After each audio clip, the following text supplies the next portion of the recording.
Good morning, it's cake day. Now technically this is going to be a steamed pudding, but it's a cake mix. It just is cooked in a steamer and it comes out like cake basically, except that it doesn't go crusty because it's not hot enough. So alright, this is my recipe here. If you want to pause the video you can pause it there. This is my steamed pudding. And what I'm using for measurement is actually one of these aluminium dishes, and this is from the cat food. That is a special treat for my kitties. So that's the tray. It's 85 grams. I think it's just under half a cup in measurements, but this is what I use for all my baking, and it's very useful, as you will see. So we're going to start with 2 scoops of flour, being one just normal flour, or you can use both, it doesn't matter, but I like to mix it up a bit. We'll get there in a second. So about a scoop of that, and there again.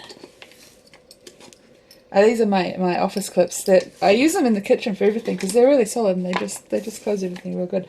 Alright, so the other scoop of flour is going to be this coconut flour. You can use any kind of alternative flour that you like, wholemeal or gluten-free or nut flours. So here today I've got a mixture of plain flour and coconut flour, which I find is a nice balance between health and budget. There we go. So 2 scoops of flour, and a 3rd scoop is going to be, on the recipe it says bran or wheatmeal. For that I'm going to use this ground linseed, which has much the same sort of consistency. So we're going to do a scoop of that. You can use wheatmeal, you can use bran, you can use oat bran, anything that is sufficiently ground up. And then we have a scoop of coconut, just normal coconut for baking. So if you don't like coconut you can use extra flour or extra bran or whatever. So this recipe is really very forgiving. Baking soda. Now you notice the recipe said baking powder, 2 teaspoons, but baking soda is what I have at the moment, and just 1 teaspoon because it's stronger than baking powder, so that's fine. So this is our baking soda. You can see it's quite lumpy. Baking soda is pretty much always like this, even when you freshly open the package. And I'm not using an electric mixer. Things like baking soda tend to clump up, and then you get these awful salty patches in your cake. Nobody wants that. So what I do instead is put it separately into the tray with my 2 teaspoons of cinnamon. Well, it was a bit more there. You can't have too much cinnamon. And look at that lovely colour there. And then I crush them together in the tray with the back of a teaspoon, because the cinnamon makes it super easy, see, to see the lumps of white baking soda. And so I'll just crush those together until I'm satisfied that there's no more lumps in the baking soda. So I guess it would work if I had to. So that's our dry ingredients. And I haven't mixed that at all yet. It's just sort of all sitting there. And that is fine. And then after that we have our egg. So I'm not breaking it straight in there. I'm breaking it into the tray, like so. And the other reason is because eggs all come in different sizes. And see, this only fills about half the tray.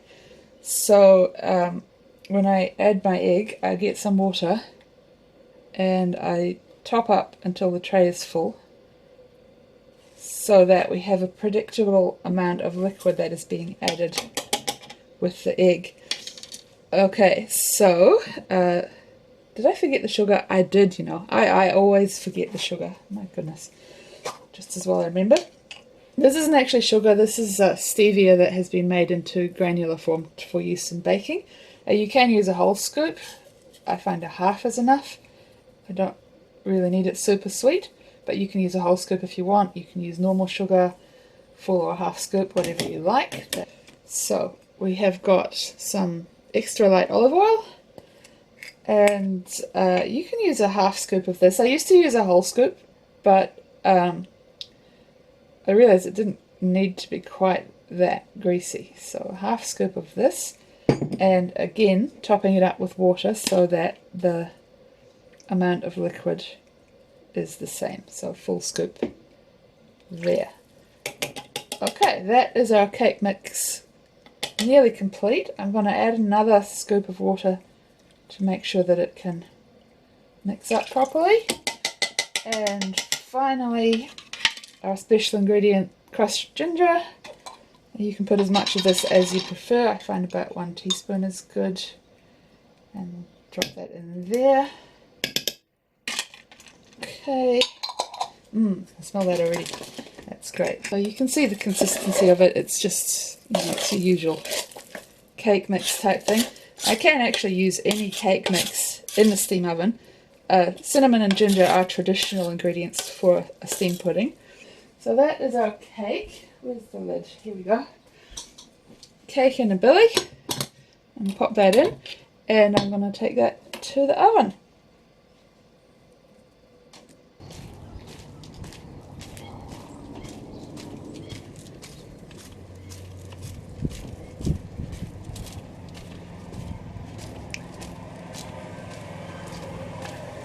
Here we go.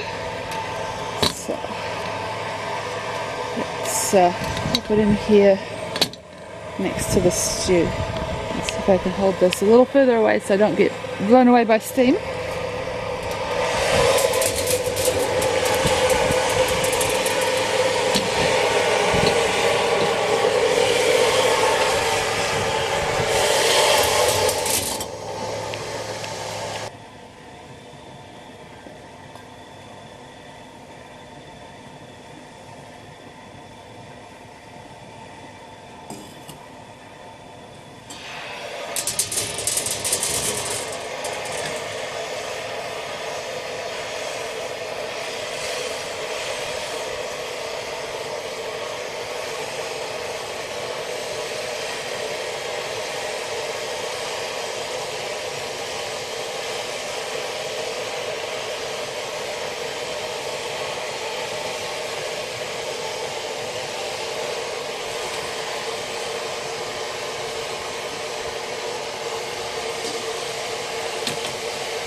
Alright, so look, I'm really pleased how this is turning out. It's not very watery at this point. It's got some good greens in there. I think I'm going to eat that just as it is because it's got a good flavour.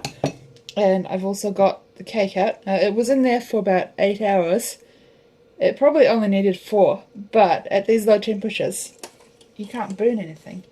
And I need to get that out, and you can see it there. Because this is piping hot, it's too hot to eat. And I had meant to put some beans in earlier today, but I didn't. I'm just going to pop a couple of frozen beans in there and mix it in under and wait for a few minutes in the hope that these will thaw out and the whole bowl full will cool down from the frozen beans. And yeah, I'll go feed the cats or something, and by the time I'm done it might be a good sort of temperature. They're going bendy already. That's great.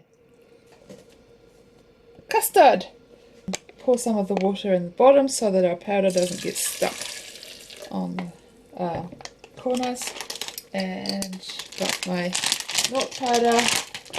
I do use milk powder for my milk all the time, because it just means that I don't have to go shopping very often. Or in this case I actually bought it by mail order and it came to my door. It's a powder, and we want a tablespoon per cup. So 2 of those. And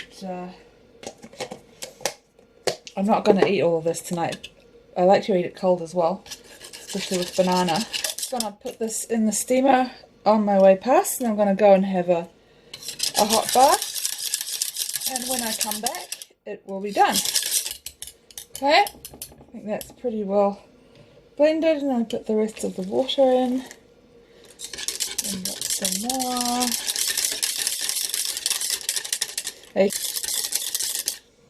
Okay, so that is ready to go, and let's get ready for our swim.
Alright, so we have our custard, nice and hot.